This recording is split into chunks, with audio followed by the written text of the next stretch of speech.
We are here at the Museo del Barrio in New York, looking at an emetic spatula from the Taíno culture. These were made by the Taíno people. The indigenous people of the Caribbean have been inhabiting the region since at least 1200 and descended from people who were in the region much before that. There are many people who identify as Taíno in the Caribbean who practice many of the old rituals and ceremonies and keep the practices alive. While Taíno culture was deeply affected by the arrival of the Spanish in the region, the cultural practices and the visual culture of the Taínos has continued to be present in Puerto Rico and in the greater Caribbean. Even in renaming these implements Kuisa, we were trying to use Taíno words to prioritize Taíno language in how we're naming these materials that are from around 1200. The emetic spatula we are looking at was part of the Cajoba ritual, where the boique, or the bejique, the spiritual leader in the Taíno culture, and the cacique, the political leader, would partake in inhaling the cajoba seeds, which were powdered, to be able to obtain the psychedelic qualities of these seeds. So in part of the ritual, they could communicate with ancestors, deities, and also interpret omens that were important for the Taíno culture and the particular history or situation of a said community. These would have been used to purge the stomach before the ceremony. So you would use the kuisa to purge, and then the bejique would grind up the cajoba seeds in a mortar and pestle, and then the user would inhale through a small straw. It's a way to connect with the ancestors, to connect with the spiritual realm, with the many layers of reality behind the reality that we see. Often the bejique would use it to obtain information about how to heal someone who was ailing in the tribe, or the cacique would use it to obtain guidance from the ancestors about a political issue.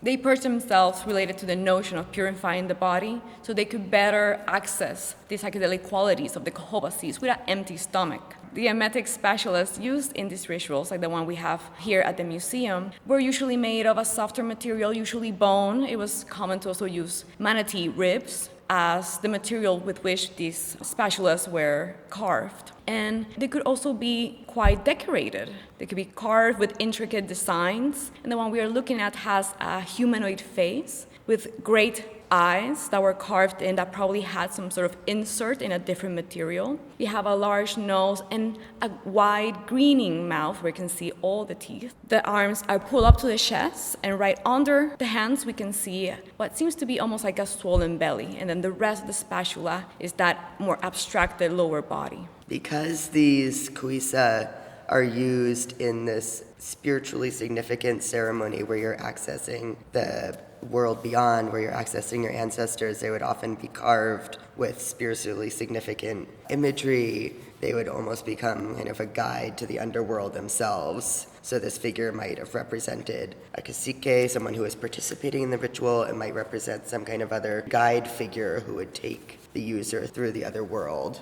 It was very common in the design of the material culture of the cajoba ritual to add references to either important ancestors, deities. The cacique and the bejique himself are often also figures very present in the objects related to the ritual of the cajoba.